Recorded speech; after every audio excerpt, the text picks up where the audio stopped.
So, okay, so we um, less people today than last time, but I will go through the normal one that I don't really have to tell you because we're so few. So normally I say that mute, at least if you have background sound, and raise your hand. Some do, some don't. Normally it's just speak, but okay, you know we're recording, so that's it. So I just wanted to go through a little bit of activities or things that have happened, and I think that now that Matthias is out in the valley, so this is actually from the local newspaper, Fjälljom, and we have a number of articles in this local You're newspaper. you're not sharing yet. Just saying. Thank you. That helps. Let me see. Let me see. Entire screen and show, and here it is. The nice picture of Matthias, and this is on Fjälljom. So he had a big poster there, and he's actually gonna write articles in this newspaper. So I just looked at it, and you see that we have, yeah, this is the one I used for the newsletter, and you see a lot. I didn't even know that they put out this last event. The journalist called me and asked me some few questions, so I didn't even know that it was out there. That's kind of interesting. And then, of course, there's a lot about the Troll Observatory and what they have been doing. And we have found out, they say, and spoiler, it was a rock. But they have definitely been able to get a lot of media attention from the work they've been doing, and it's very expensive and very good work they've been doing. Christian has been working on the article now to. They have shortened down what we wrote, and probably you suspect that they've been using some kind of a translation tool, so you had to fix it a little bit. You're working on that. Not quite sure when it will be out, but this is the address at least, Raumfahrt Konkret. I don't know if I said that correctly. I have been working the last days now on a sign up and show up system. So that's why I've been I'm going to use it for not just Hessdalen, but I want to test it out. So I'm still working on this as a development project. And then I guess some of us, at least I've been listening to Steve Fuller and Rick Hoffman. These are free seminars, so you can just go to the Society for UAP Studies and listen for free. And now, is this tomorrow? Is Massimo? And still, we have follow-up work, at least on my schedule. There's a lot I want to do from the UAP summit that we were part of. And we've had these invitations to the collaboration group. We've had a few meetings, and I can see that on the website now it's register for 26. Okay, so this is just going through a little bit.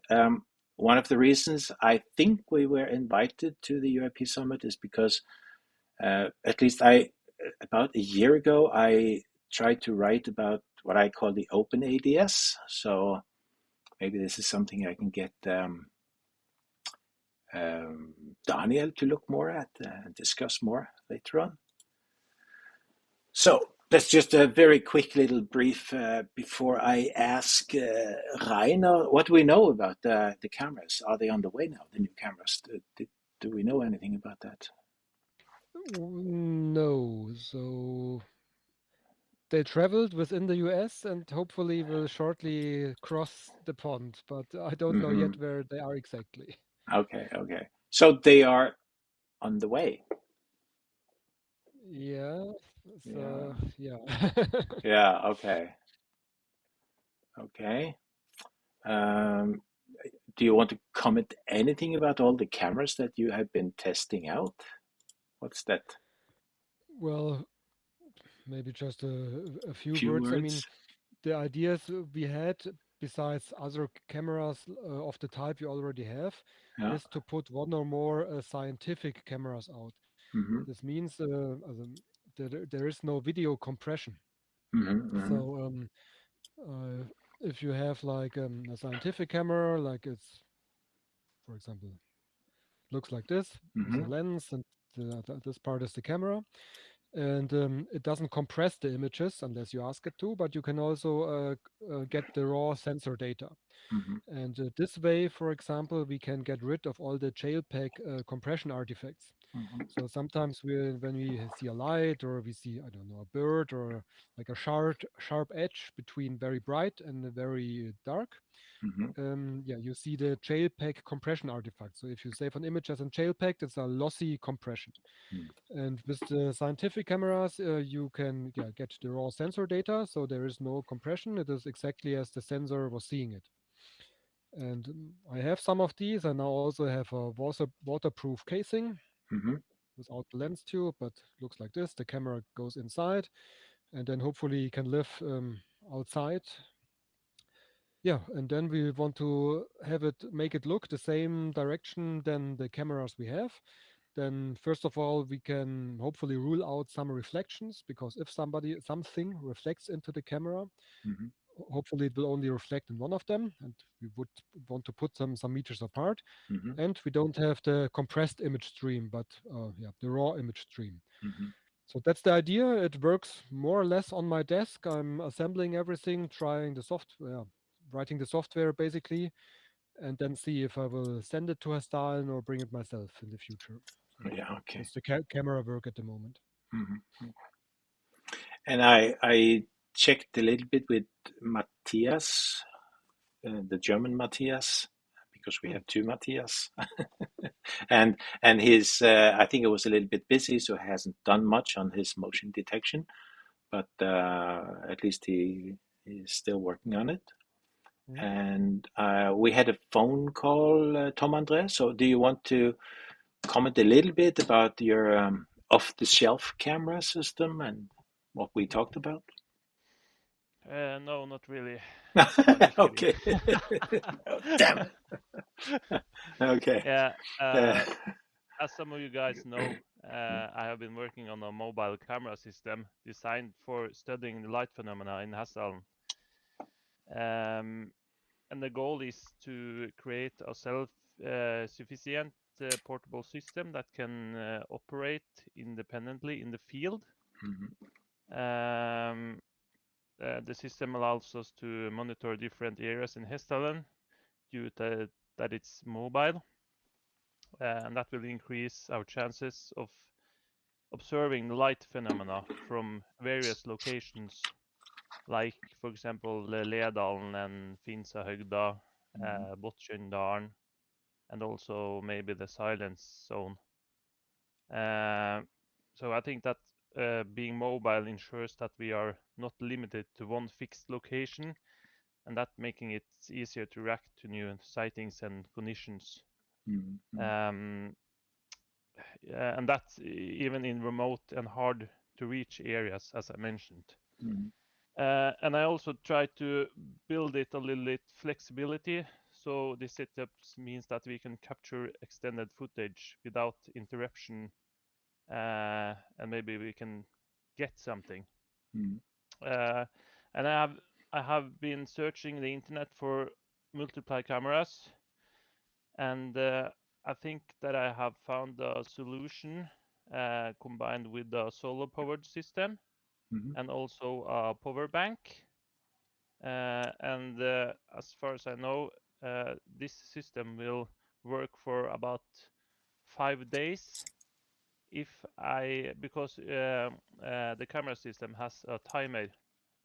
So I can start it, for example, for example, the hot hours will be around from 10 in the evening and 6 in the morning when it's dark.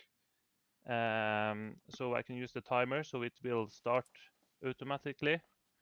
And and with the help from the solar panel, it will charge in the day, and it will use the power at night. And as soon as the day comes again, it will start self-charging.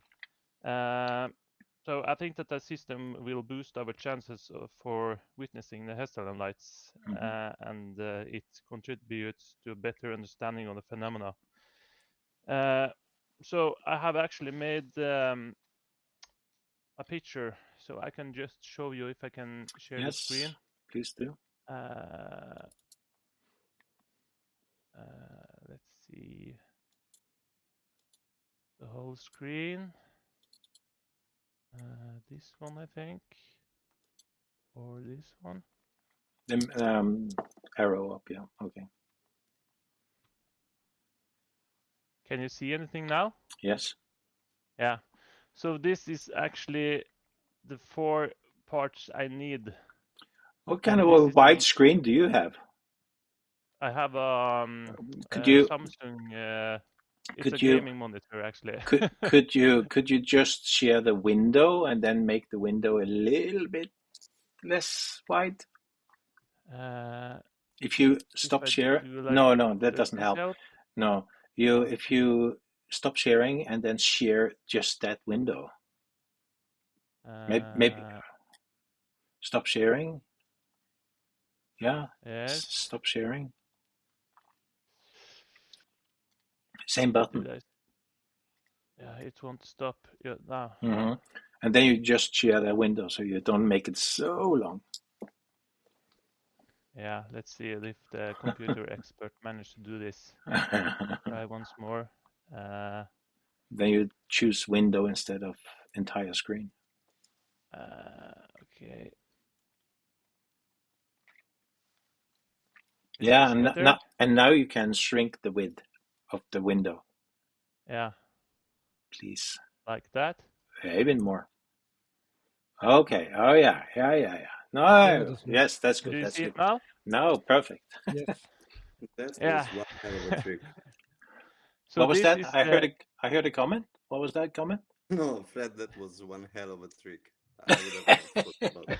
Okay. Hi, Andrea. Okay. Yeah. So this is the UFU-Cam S3 Pro. It has a 4K Ultra security camera system. It offers sharp and clear video quality, and that's something that I think it's important. And you can also see on the camera that it has its own solar panel and also a battery package inside. So this one combined with an external solar panel and a power bank, I think will be more than enough to power the system throughout the whole week. Nice. And due to that the camera is a 4K system, I choose to use this 1 terabyte micro SD card because it supports 4K video.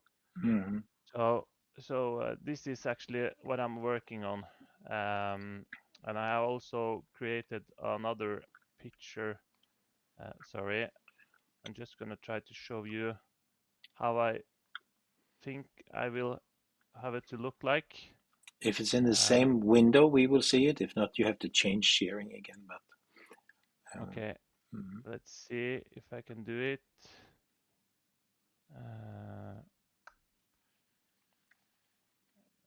Again. So, do you see it now? And widen, yeah, shorten it. Yes. Yeah, but we see it. This is fine. Yeah. So it's more or less like this, I think. I'm not sure if I want to have the camera mounted outside the box or inside the box and then drill a hole in a case. It depends a little bit, but something like this. So this system is mobile. We can change location with it, and we can. I want to make it as small as possible, so it's easy to carry around. Yeah. So. Yeah, Andrea. This is the project I'm working on. Yeah. Yeah, that's good.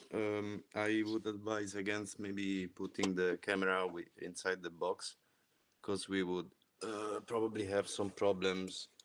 Like if the camera has IP68 and everything, it would be way more comfy. Yeah, I Okay. think so.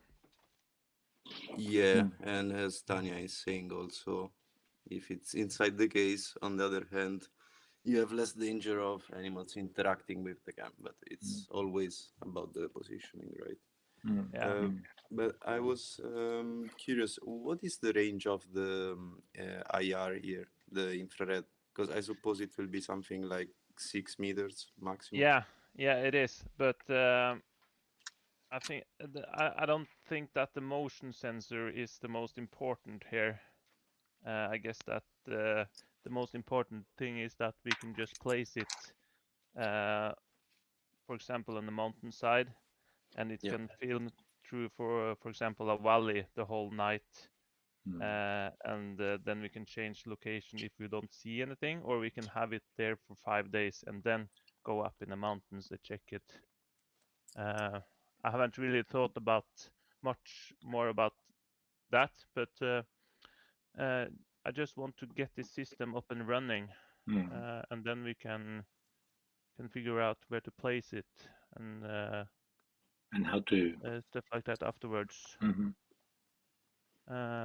But my goal is that I think it's important that we make some camera systems that we can place out in the field that is beyond the reach of the blue box, because everybody knows that the blue box has limited view.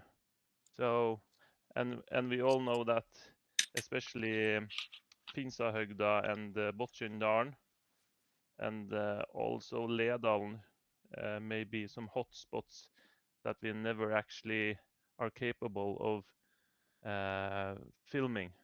So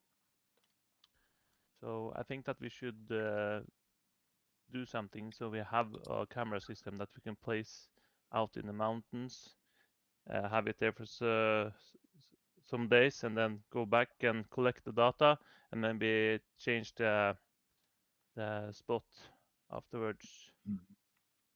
Depends on if we catch something or yeah. So I tried to be nice and raised my hand. Can I have a question? Yeah, go ahead, Fred. And then I'll stop sharing now. no, no need. Okay. What I would like to know is that can we go even further? Because what I like now is that you can add extra solar panel, you can extra battery, you can have a casing and stuff like that.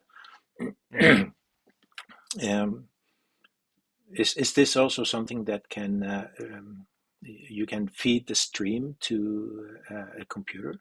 Do you know anything about that? I haven't read the details about that, but I know that I think you can have a Wi-Fi connection to it. Yeah. Okay. So then because that would be an interesting next option, that it actually can feed to a computer, so you don't have to fill up the card. Yeah. But of course, then you have a computer and you have to run a computer, and that needs more power. Yeah, it does. It does. And then we have this, a computer will produce heat. Also. And then we need to think about ventilation and stuff like that. There are computers that are made for a rough environment, like the one we have can operate down to minus 40 degrees and up to something high. So there are computers that we can find. But anyway, I love this, and once it would be nice if you send the spec so we could, if others are interested in looking into it and having questions. I can make a list of the specs and I can send it to on the email to everyone. Yes, thank you. Just send it on the Teams. Yeah. And then you guys can get into the details, and because the only thing I'm not sure about is if this camera is good enough for distance recording. But actually, I think so. But Mm. So When it comes we to really want. detection of movement, then maybe it has good enough width on the angle, so Yeah, it can yeah. pick up stuff. Yeah. Okay, I'll stop. And Andrea, you had a question too.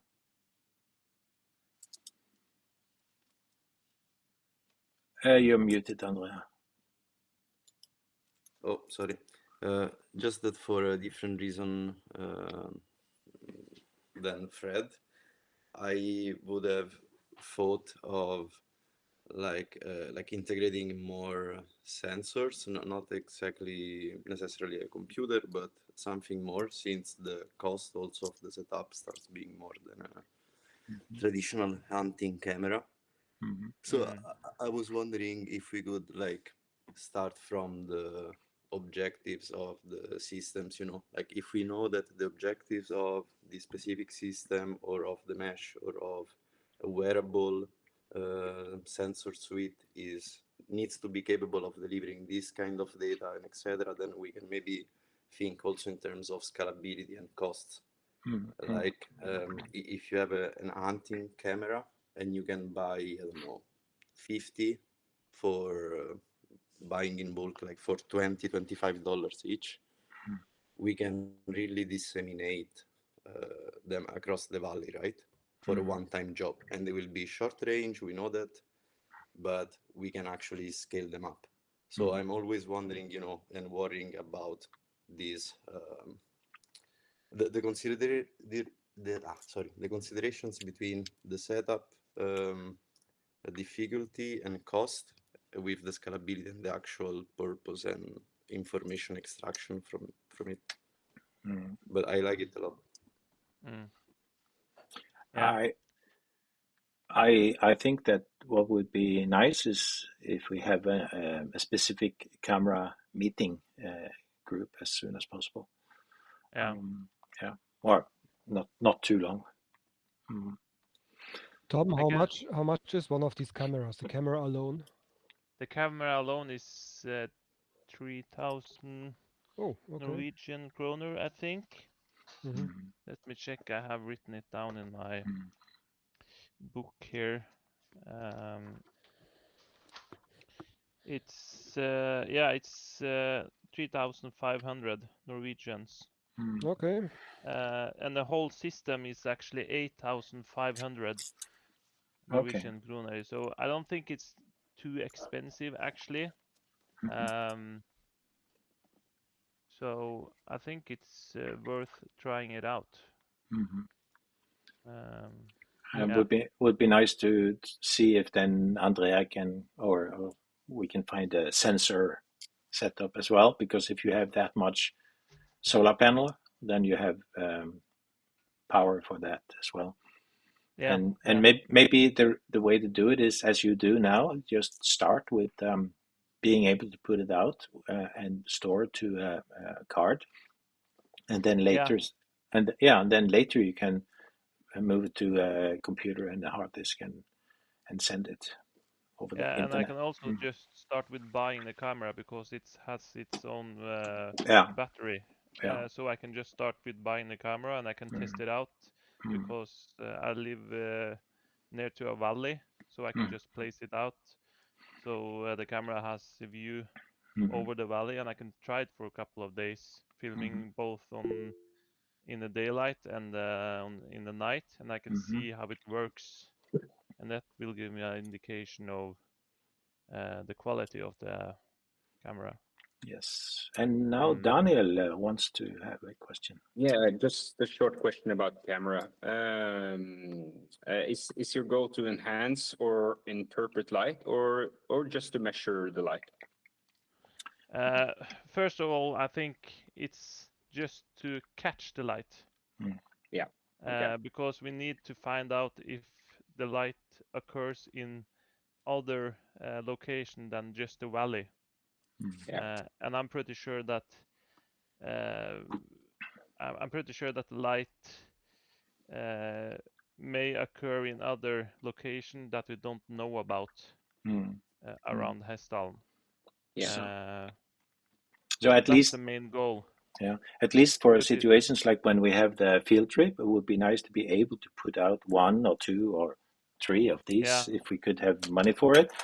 yeah, Because, like, I have set up this fun system. If you remember that, that's action camera, but it can be used to take 1 picture every second, and it will last for the whole night. But that's only for 1 night only. yeah, So what I like about this is that it can stay for 5 days, maybe. yeah. It can. Mm. If I just adjust the timer so it starts, for example, at 10 in the evening Mm. and stops at 6 in the morning, Mm. it will last for about 5 or 6 days. Mm.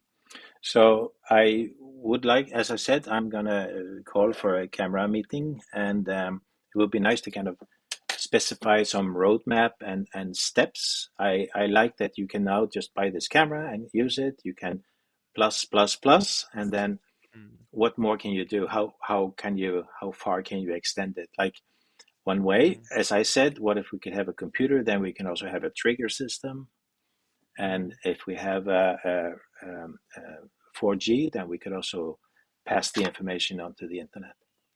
Yeah. So it all is possible, I think. Yeah, and the benefit with this system is that it's quite compact. Yeah. It doesn't weigh much, and you can carry it around. And the SD card is, you put that in the camera, and you can see, and you have the extended solar panel, so you can have more power. You can charge the battery. You don't have to worry about that. So as a comment to about this camera is that we want to catch it wherever it's possible. We are working with Matthias from Ålesund, German, to look if we can find some kind of a trigger mechanism. And then I think we also need a trigger mechanism to use the scientific camera, because the moment you start recording what they are seeing, it's a lot of data. So we should write all this down. We have all the concepts, but for whoever is listening to this this as a recording, I would like to repeat that we would like to see if there are anyone that are interested in the UAP DAP system and the Sky 360 system, because we would like to see if you could also get to know those systems, and maybe also invite the people behind it to explain it more. So if anybody are interested in those systems, then please contact us. I saw a comment passing by. Tanya, you don't want to talk? No, I'm fighting with my house panther, so yeah. Okay.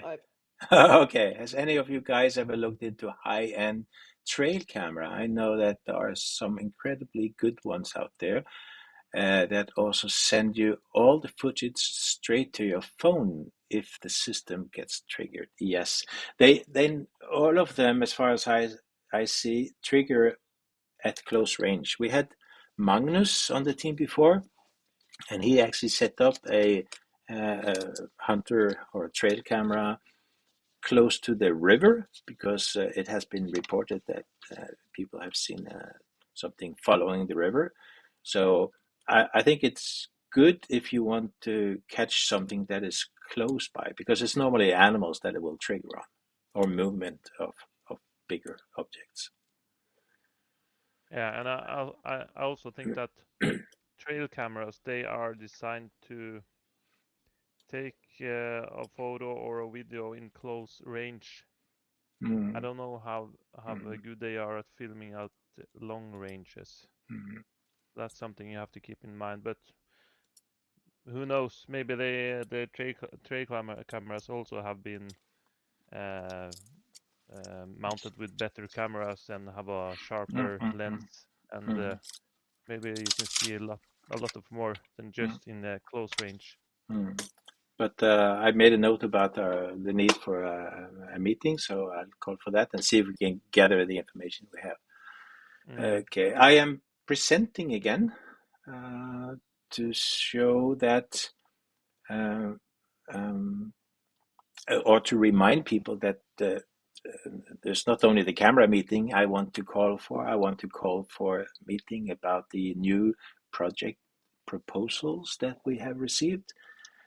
One is this geophysically anchored coherent plasmoid, and I don't know how to say his name, Toroid. Doesn't speak English, so we have to translate all the time. But he has sent us a lot of information, and I would like for the team to know that I'd like to invite the meeting to discuss these project proposals. Also, Yiming has sent a proposal about neutron detection, and today he sent me an email. Let me see what he says here. He says, thank you for the invitation, but I can't come today. Take this opportunity to highlight 2 equipment upgrades that I believe could significantly advance the project's diagnostic capabilities. And then he's talking about a tunable laser and a high precision spectrometer and so on. So I've actually received quite a lot of information from these 2 guys. So I expect a meeting about that too. Okay, that's it. Let me see. I love it when people send stuff like that. Just a reminder again, I'm still working on the conference and the content of the conference, and it was kind of funny today. I saw this video from Carl Crusher. He was there in 2024, and he put out a lot of videos, and now he's put them all together into one more than 3 hours long full documentary. And I sent him an email and said, thank you, I like that, because it's nice to get kind of the feeling from being in Hessdalen now that I'm trying to invite people to another field trip. And he emailed back 10 minutes after. Let me see if I can go to this one. So you will find it on the media coverage. And I put his how long is it? It's almost 4 hours, 3:44. So wow. Okay. And we're also soon getting the video from Scott Desgain. The video is ready. I had promised to help him with the Norwegian subtitles, so I'm the one that's stopping that project now, because there's actually quite a lot of work in doing that. Yes, let me see. Next, just to go through. Okay, I can shut up and just listen. Rainer. Yeah. So Björn actually sent me a message it was Saturday night, I think, from Saturday to Sunday, if I see something on the cameras, because he was contacted by somebody having an overnight stay in the valley, that they saw something. They were staying a little bit south of the church in some cabin, and they were looking roughly into the direction of Finserhögda, a little bit left or right, and they reported a light. Mm-hmm. So they wanted to take pictures of the northern lights, and they saw something right above the horizon. First, they thought it is a star, and as you might know, that stars, they wander really close to the horizon, that much, that up north. But they said it was slightly wiggling back and forth. And yeah, then they went in, or I don't know if it was a woman or a man to get the partner, but then it disappeared. So I checked the cameras, 1 and 2, but there was nothing, yeah, remarkable on. So I have the normal star trails. I have lots of meteors, but the meteors all are viewing direction south, and they had the viewing direction more like north, northwest, or west, northwest. And I'm still waiting on the transfer for camera 3. And when this is done, this also looks into the western direction. So maybe we have something on camera 3. But yeah, for 1 and 2, we don't have anything on there. Are there clouds in the background? I guess clouds, illuminated from behind via the northern lights. Yeah. Yeah. Mm. So it's definitely not a star then. It could be through the Yeah. clouds. Yeah, I mean, Yeah, you see a maybe. little bit on the big picture, you can see some stars shine through. And just 2 or 3 days ago, I had a complete cloud cover on the video, but the satellite flare went through, incredibly bright. So if it's bright enough, a star or whatever, it will shine through. Okay. You also had some other pictures, I see. Should I go to the Yeah, I next? think there's one more slide of the same thing. Yeah, Oh, no, I that's no. something else. You had these two, this one and Yeah. this one, and then you have here. Yeah.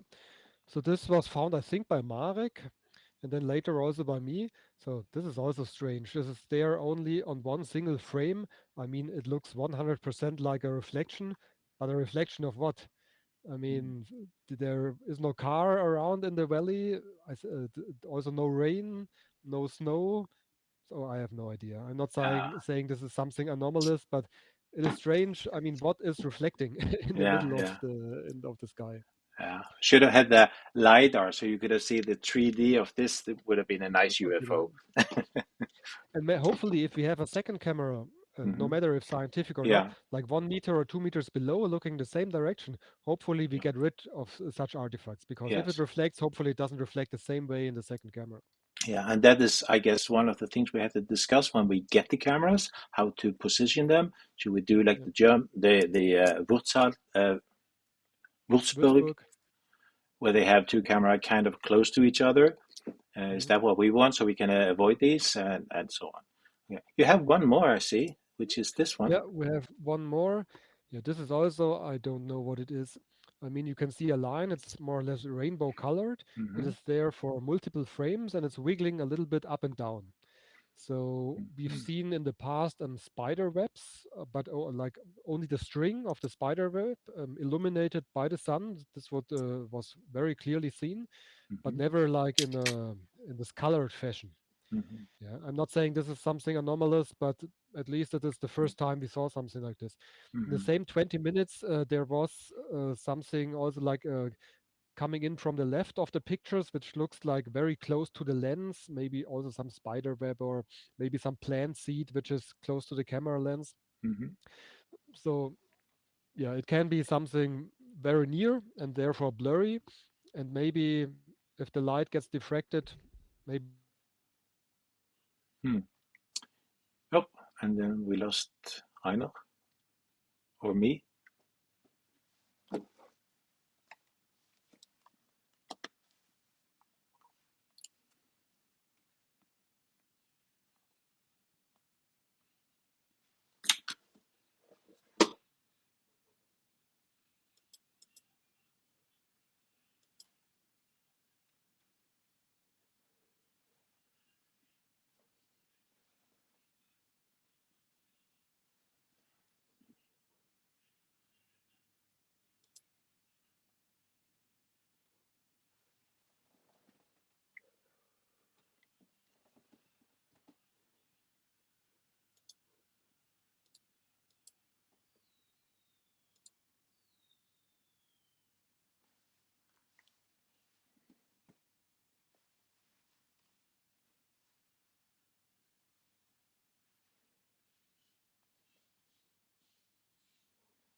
Or 4 times people contacted us and asked if we see something. Jan Moen, for example. One time it was a SpaceX launch. A second time, maybe a meteorite, but still 2 or 3 are unexpected. And also Bort sent us the videos from his drone.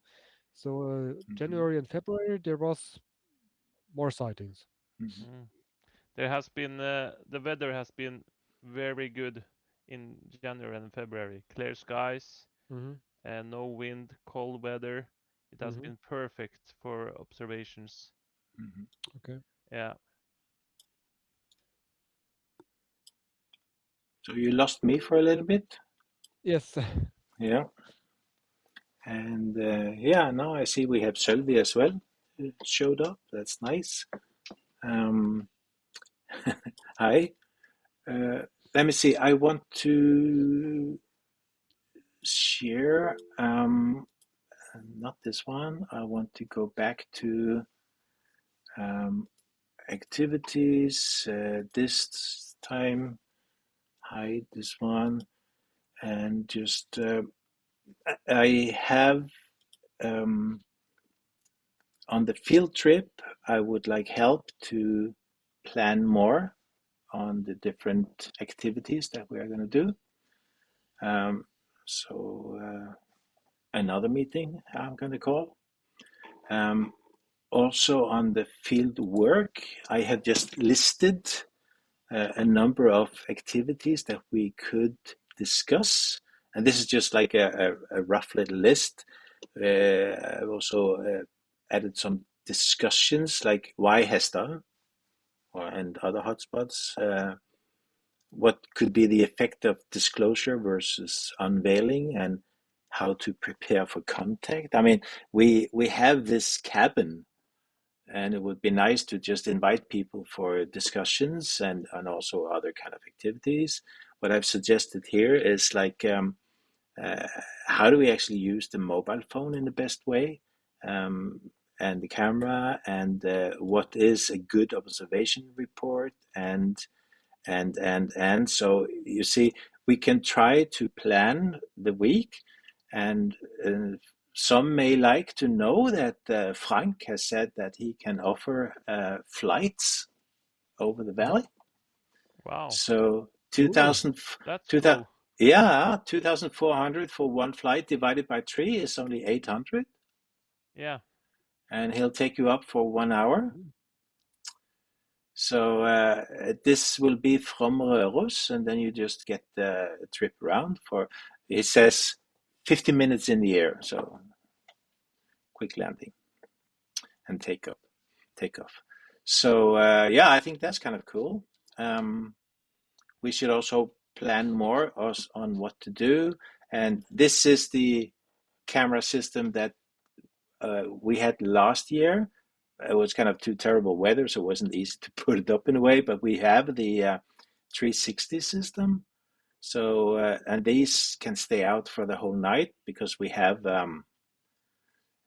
we have a power bank, and if anyone visits Hesdalen, then they can just go to Björn and they can borrow for free, but meaning that we want the data. So, but anyway, you can use it for whatever you want, but it would be nice to get the data from people. I'm hoping that Matthias, now that he is out with his students, use this, because you can just put it on the back of your backpack, basically. Yeah, so I still need help to finish the field trip planning and the field work planning. Røros, Martin, if you hear me, I have sent you a list of activities to do in Røros, so I think there's plenty to do. I haven't put it out yet because I would like to have a check from one that lives in Røros. Trondheim is more or less, there's enough to do. Walk to the cathedral, and also a city walk. And I think that's more than enough. And then we just find a place to have dinner in town somewhere. So I'm really looking forward to have a what I call walk and talk, because this is the nice way to get to know the speakers and the other people coming. So on the conference now, you have seen this first part, Project Hesdalen part is getting the data, and these are Erling and Rainer. And then we have Francisco and Håkon. And now we have 2 people here on the experience part. Very happy to have Anna Scott She was there during a field trip in last year, and Erling has been on trips with Ket. So I talked to her, and she's willing to come. Maybe because her travel is easy, she'll just jump in the car, Erling's car, and he will drive her back and forth. So, and then we also been talking to Rodrigo from Chile, and this was Anneli that said that we really should talk to him. There's so much happening in Chile, so he will just show up a little bit, 10-15 minutes on screen, and maybe show some videos and pictures from Chile, and then we have the panel discussion. Okay. But by all means, I think I have still preliminary as a word. So if you see something and you want to change something, please tell me. Yeah. Oh, yes. One thing. Questions and practical information do now contain information about the... please sign up to the newsletter. You know that you can discuss even the planned field trip and the conference in Discord. And we have a Signal group that is specific for those who are coming to Trondheim and Hessdalen and Røros, because we use the Signal group to say that the bus is leaving, or dinner is, or some people will meet here and there, and so on. So everything will go in the Signal group, and yeah, so you just scan this code and that's it. Questions about this?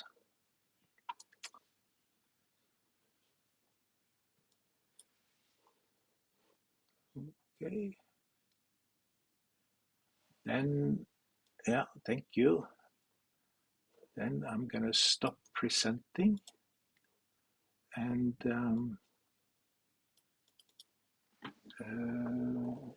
yeah. So Sølve, you didn't get the beginning, and the beginning was that this is being recorded. So if you are actually now a member, so thank you. You are the latest member of Project Hessdalen, and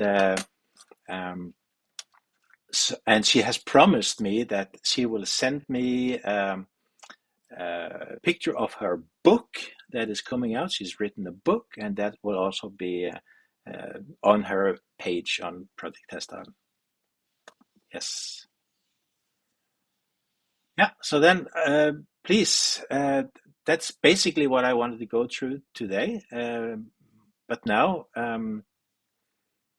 any questions, any comments? Actually, Daniel, I would like to know, have you seen that on the site I have something called OpenADS? No, I haven't. Okay. Explain. Explain. I have to click on it to remember. But the whole point is that we are trying to make sure that we save not only pictures, because you can go, I have to share a little bit again, just hang on. Share a little bit, and the entire screen, and this one, and share. So let me go to the front page. And a little bit down here, I have tried to summarize a little bit, saying that we have our cameras. You can see them live on YouTube. There's also this folder. So if you type in hessdalen.org/drive, you will get to this folder. Reinar, can you tell me if this is now putting out the latest? That's the public drive, and so there you don't see the latest stacks. So for all members, there's another folders for member only. There are the current stacks, but because we removed these blackout areas to keep the privacy of the people, we don't have it public at the moment. Okay, can you put them back on those? I could, but you don't want to. Yeah, I mean, Yeah. still, I want to check if the cars can cause reflections in the cameras. And at Okay. least in one recording, there was a car close to these houses going up and down, and Mm-hmm. it created reflections in the night. Yeah, Mm-hmm. some were totally different. And the Mm-hmm. car was, I think, going left and right, so not shining directly into the camera. Mm-hmm. Mm-hmm. I mean, we can think of adding the black bars later and then uploading these, so to say. Yeah. If So somebody with knowledge of Python or other programming languages that, is a member, please contact me. yeah. Okay. Um, because let me see, what did I want to show now? So what you see here now is, first of all, you can go into as it was. You had here, you had a date, and then you have camera one, camera two, and this is the way it is also for the members. And then you can go in, and this is basically 20 minutes, 15, 20 minutes, 20 minutes, 20 minutes. Yeah. 20 minutes, yes. So so this is there's a lot of things going on in the sky, and of course most of it is the stars, and these are the airplanes, and I guess this is also an airplane. And Yes. what the members do is to go through these pictures and see if there's something of interest. So before the public could do it, and I do want it back. Some of them are of no interest, and as I said so many times, I would like to have some students or others that could help us to maybe just go through and make sure that if this picture is of no interest, then we can know what videos we can delete or what pictures we can delete. There's some bird, I guess. Yeah, Yes, that's a bird. yes. How many So images does the camera take on average during a week, for example? Well, the cameras are doing videos with 25 frames a second, and every 20 minutes are doing like an artificial long time exposure. So Yeah. from the two cameras on the blue box, we get daily 144 images because I'm doing it for brightness and also for darkness. But All we right. keep also the videos. And So is it auto exposure on the camera, or can we control that as well? it is, let me think, well, the exposure, the maximum is 1/25th of a second, and I think the gain is ramping up when it's going dark. So Right. yeah, you could say it's auto exposure. I mean, these are so far like better surveillance cameras. So So also, is it motion detection on it? no, nothing. So Okay, good. they record Good. 24/7. Yeah. Okay. Matthias, I always say German Matthias, is working on motion detection. Yeah. And we have, if you go to the site, and I know that I have it somewhere, but I never remember where, but I know if I search for buy, I have a buy or build page. And on this one, you can see that you have the UFO DAP system, and you have the Sky 360 system, and you have the Bob system. So there are many systems you can buy for this. And I think the cheapest and easiest is not easy to set up apparently, but we could invite the creator of UFO DAP to come and explain it a little bit. And we could see if we could get some people to look into it. So this is just you can buy, and they have software. They even have triangulation, so you can set it up with multiple camera systems. Sooner or later, I will try it out, but at the moment, the time Yeah. is a little bit too limited. Yeah, But yeah. if anybody else wants to try it, feel free to contact us. Also, if you watch the YouTube recording, if you want to have video files to test these software packages or whatever, please talk to us. It's always better to have more people working on the cameras. Yeah. And going back a little bit to the Open ADS, then we have been invited, or we were part of this UAP detection and tracking summit, and I think you will find now you have to pay a little bit, and it will soon be available for free, but I don't know if it's months or what. we have access to it. So, but this was 2 days, and if you look at the program, you will see that there was a lot of interesting stuff. And one more thing, I am now, let me see if I can show you this one here, and I'll just go out of this. You can see that last month, you can go to the recording of the meeting, and you see that I have a red box here, UIP Summit Start, and then I have like more than 100 screenshots that I took during the UIP Summit. So if you want to know what it's about, you can just kind of browse through here and see there's a lot of information. Yeah. So this is part of what I want to go through and see what is the information that we can utilize, who are the people we should contact, these people we have contacted, so it's easy enough to contact them again, and so on. And one of the things that, Daniel, do you know about the Tedesco brothers? Oh, can't hear you. A little bit, yes. A little bit. I always want to show this picture because this is the van with all the equipment, and now they even bought a boat.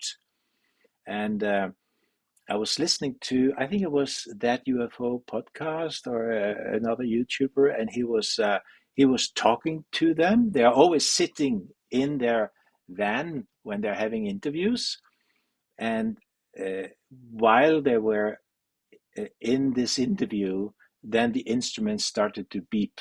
So they actually saw something on the instruments while they were on a live YouTube stream. That was kind of cool. Yes, so as you see, there is so much information here, and this is part of what I feel I have to go through, and I know that I can contact Human Institute and Rick and Tim and even whoever's to find out more about this. Yes. Yeah. Once again, on this front page here, this is the go to the drive, and also whenever we find something of interest, we try to put it out on the recent recent findings, and you can go through these different. This one we have its own page, and yeah, so there's a lot of information you can go through just on the site itself. Okay, now I'll stop again. Stop presenting and oops.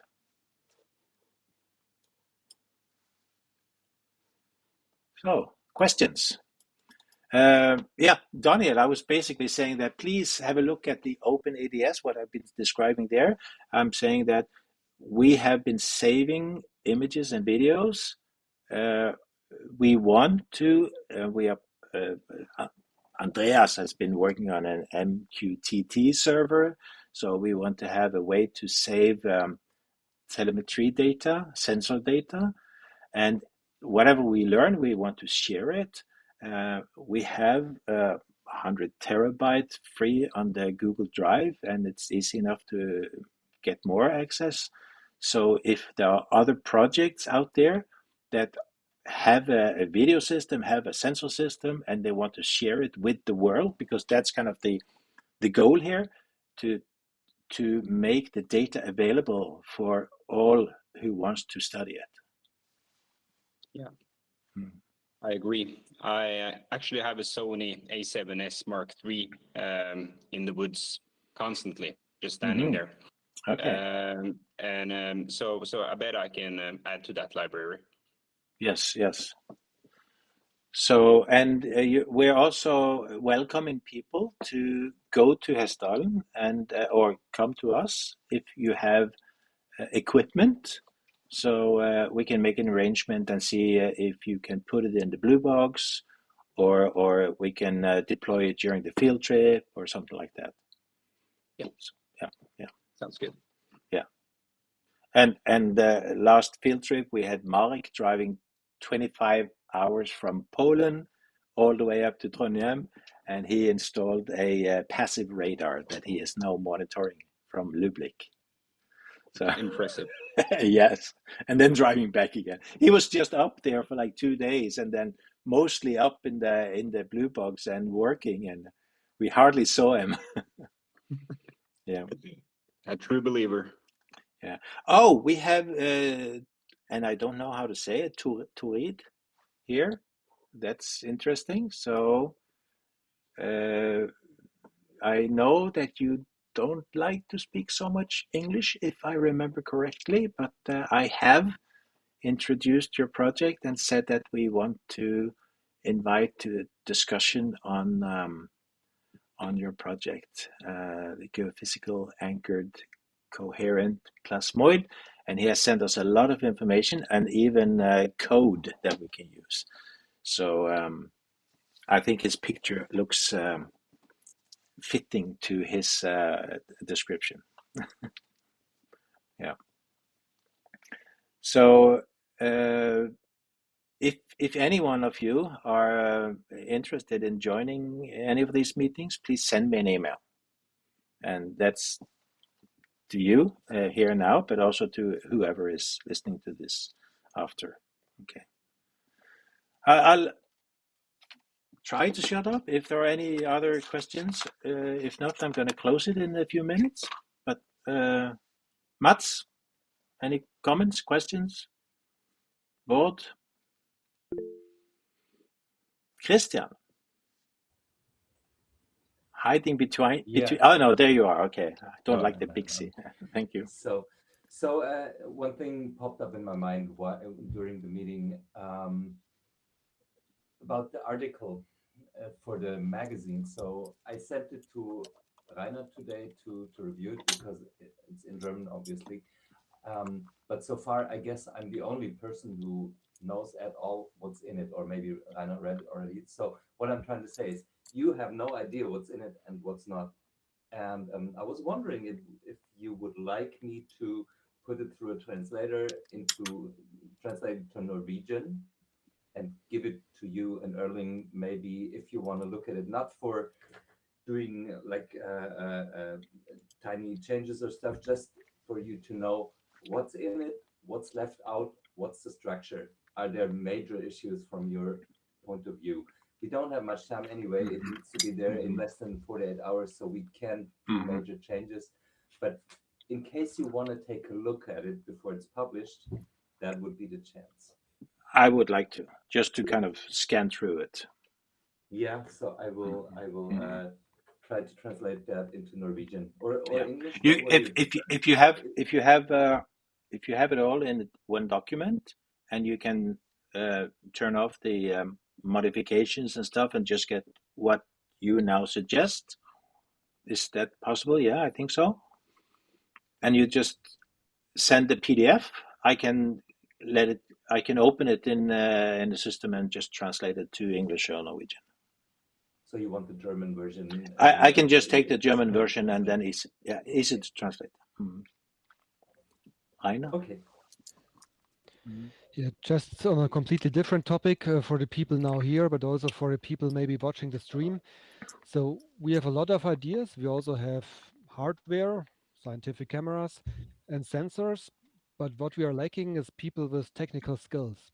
So the people here, me, Andrea, Marek, whoever, everybody's doing it in their free time. So if you here in the meeting or later in the stream think that you could contribute because you can program in Python a little bit, or you know how to operate an Arduino or a Raspberry Pi, if you want to help us a little bit with stuff like this, you are very welcome, because we have many ideas, and also we have a lot of hardware, and also nowadays maybe the hardware is not so expensive anymore. So you can get pretty good sensors, magnetometers, whatsoever, for only a few dollars. But of course, the better you know the sensor, the better the data will be you get out. Yeah, it would be good if they are calibrated, all this kind of stuff. So we have many ideas, we have a lot of hardware, but we have very limited time. Yeah, everybody's doing it in their free time. So if you feel that you can contribute, please contact us. Especially with the cameras. I mean, we have somebody looking into a tracking system, but also there are tracking system like Fred showed, this UFO DAP, for example. We tried it out a few years ago. Maybe it has evolved and is better now, so we have to try it again. Maybe this could be a task you don't even have. You can do it in your home with a webcam, for example. So every help helps, I would say, and yeah, it's not so much about expensive equipment. Like the sensors, the Arduinos and stuff is very cheap, and you could do amazing things. Also, other stuff like LoRa sensors sending measurement data a very far distance. We have some people looking into it, but yeah, we can always use more. So yeah, that's just a little bit advertisement to if you know and if you know something which could help and you're willing to contribute a little bit of our time. It's totally up to you how much you can and will contribute, but we welcome everyone. And as I've done before, and I'll do it again visually, I have said that I never get time to work on this or use this camera. So if anybody wants me to send it because you want to do something, just it's even free. I'll just send it to you. Is that the Jetson Nano that you have, the first one? This one? No, Raspberry Pi. Yeah. Okay. If anybody has experience with Jetson Nano, please also contact us, because I know you can do amazing things. Hakan Kayal is using them, but I never have. So if somebody has experience with these, this will be also very interesting. One more thing is that I'm also a member of ICER, and we are basically ready with our booklet. In addition to that, ICER is also going to have an online conference, probably in September, October, at the end of September or beginning of October. And their motto in ICER is actually preparing for contact. So I made a list of craft and creatures. So I have a little presentation that I've sent out to the team. And I really would like Helge to show his face, and if you could say hi, because I know that you could help me a little bit with this. Hi, Helge. Hello. On my list now, and I'm just going to say that on my list now, I have the 1870 story where there was this craft. Then we have Leif Håvik, we have Jan Moen, and you have Jan Moen's wife that saw a craft with something inside. We have the bus driver that saw the craft. We have Helge that saw the two creatures. And then we have the worker that saw the same. And then we have an anonymous person that I know who is, but doesn't want to say, but he also saw the same creatures in the binoculars. Up to 8, we have Arnfinn Grøterdal that saw the craft and the creatures. We saw the kids, and apparently you know who they are, but they don't want to talk, which is fine, or the parents don't want them to talk. We have a creature that jumped in front of a car. We have a lady that saw a landing. We have Jon Arvid Aspås, number 1, number 2. He has like many. And then we have Kari Helene, who saw this almost like a tent that went up. And we have Björn and his daughter. So I'm actually up to 16. So what I wanted you here now to say, you told me that there are stories from not only Hessdalen, but people have seen something in neighboring valley. Could you comment a little bit about that? Yes, it's funny, but because every time I'm in Hessdalen, I hear new stories. And last time I was there, I heard about Dalsbygda, and people have seen much the same creatures that have been seen in Hessdalen. But people will not talk so much about it. So it is around the area, many places. Yes. And you're saying it's not only lights, but it's also craft and creatures. Yes, all around in the mountain ridge, Rondane, and and Dovrefjell all around. And also up in Fordalen by Singsås. I recommend that you drive up to Fordalen. Then you will see the north side of the Hessdalen from there. It's a very, very nice place. And people have seen much strange things there too.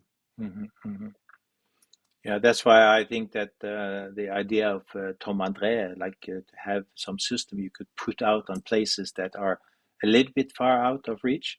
But if I'm correct, Fordalen is like an hour drive from Hessdalen? Yes, north against Trondheim. Yeah, so it's kind of north and then around like that in a way. From Hessdalen north, and then you take to the left by Singsås. Yeah. And it's a long, long drive up in the mountains. Yeah. And you always you always can come to Mayoan on the back road there. It's an amazing place. I was there last summer, and I will go back this summer, the same place. So people start to know you in the area. Yes, I've been many, many times a year the last 16, 17 years. So actually I was there now in February in the coldest time. And it was between -30 and -40 degrees. So, and moonshine, and it was lovely. And I also had some sightings. And actually, I am going back to Hessdalen this weekend now, and for some days. So I am looking forward to that. Yes. Okay. Wow.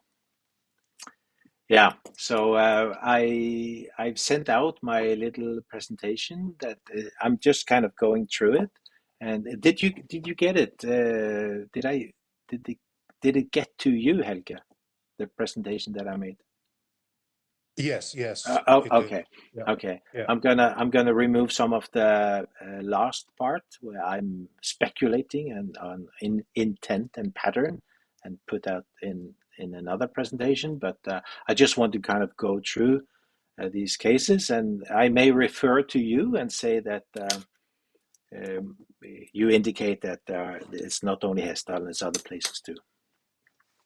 Yes, it's many other places. Yeah. Okay, thank you. Okay. Can I just shoot in a question? Of course. Of course. Have you looked at or collected data from location in close proximity to Hessdalen, for example, across the border in Sweden? Examples in areas like Funäsdalen or Härjedal regions? We have not. Project Hessdalen has not. I think there are probably a lot of work done by UF Sweden on that side. Yeah, I think so.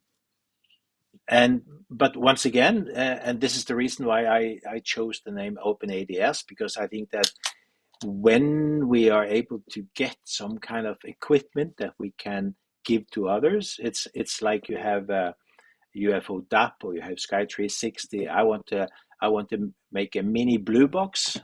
Maybe that's an okay name, but I want to have something. Maybe Tom André is gonna beat me to it and have a mini blue suitcase with a camera sticking out that you can just put in the back of the car. But I do have other that would like to have a system out in their back garden or out in their own valley. So yes, that's the goal. It's not just for Hessdalen. Hessdalen is just the lab that we are using. All right. Thanks. Andrea. Related to that, do you remember what was the name of the Swedish company, like research center that Beatrice Vieroel worked for? Like she founded it with another 2 or 3 guys, but I cannot find it on Google. Where she's working? The Yep. European Crash Retrieval Initiative. Yes. Yeah. Exactly. So Because there they are, might have some data. yeah, that could be. The thing is, there are so many projects now, so it's really time to cooperate and put it all together. So if things end up in our server, I hope not, but if that's what's available, then that's where I would like it to be. If Human Institute and the UIP Summit find a way to do it, then I'm happy about that. So. And the surroundings. Let me see. I see there are some comments coming here. Let me see. Yeah, do we have details on sightings, categories, and patterns? First of all, and maybe Daniel doesn't know that, so let me show again the screen. Entire screen. Fred, just to be, yes. Yeah. I just meant regarding Elge's sightings. Yes. If there were any patterns that were similar to the sightings in Hessdalen, yeah. Even creatures, anything that could resemble any of our sightings there. Yeah. I am not sure.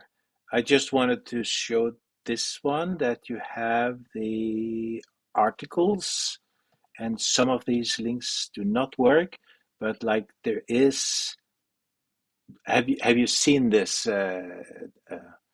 Because there's a lot of scientific reports and analysis that you can go through, and I've also. Let me see if I can show you that. You're looking at my screen. Notebook LM. I have been playing by putting stuff into Notebook LM, and I have the, let me see, Hessdalen. Yeah. So I put in all the articles, and you can then use the LM to ask it about whatever. If you want to be a member, you can get access to this. And one more about the patterns is that on this page itself, we have the witness reports.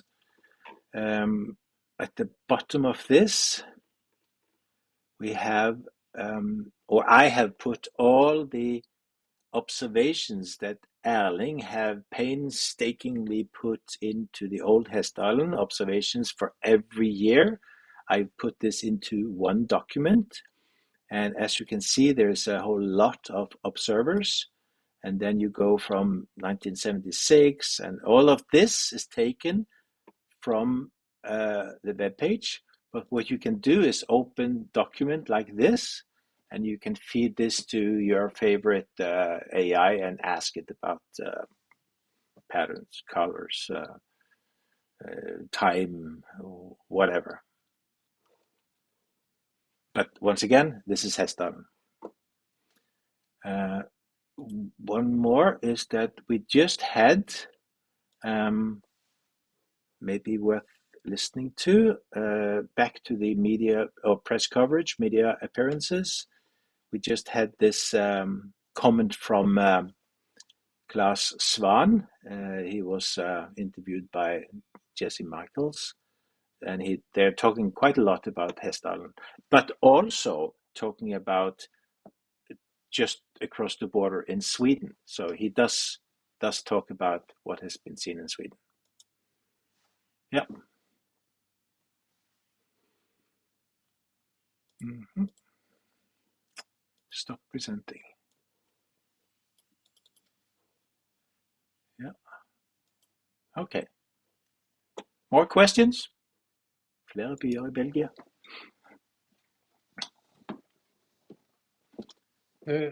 I can say on Discovery Channel last weekend it was from Hessdalen, and next Sunday or this Sunday the episode number 2 will be from Hessdalen. So I highly recommend to see that. It's from the program called Expedition X. Yes. Yes. Yeah. Thank you. And you are there. Yeah, I am. Helge, do you know if we can watch this in Europe for free somewhere, or do you have to have any subscription or go to the US website to be able to see that? I don't know, but it is on the Norwegian Discovery this week. Okay. So that's, Okay. yeah. So, but I can imagine it is on every Discovery channels around Okay. the world. Okay, Okay. thanks. Okay. We'll look for it. Thank you. Yes. Okay. I will stop the recording.